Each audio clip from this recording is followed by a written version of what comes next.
Ipinagmalaki ni Pangulong Noynoy Aquino ang umunay gumagandang ekonomiya ng Pilipinas sa mga negosyante na dumalo sa Philippine Investment Forum sa Makati.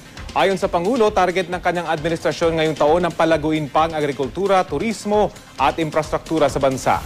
May ulat on the spot si Teresa Andrada. Teresa?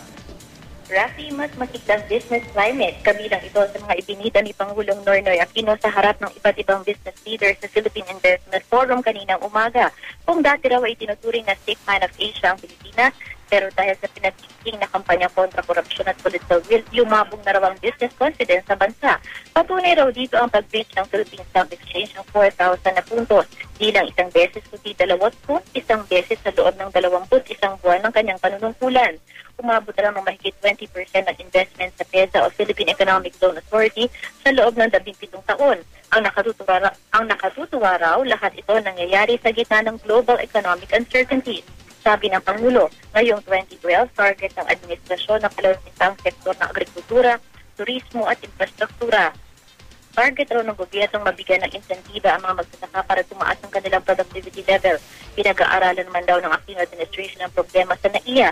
Pati daw niyang fast approaching saturation level na raw ang paliparan. Aminado ang Pangulo ng malaking problema para sa mga negosyante ang mataas na singil ng kuryente sa bansa. Pati raw ito ay niyang tutukunan. At yan muna ang pinakahuling balita mula sa lungsod ng Makati. Balik sa Rafi.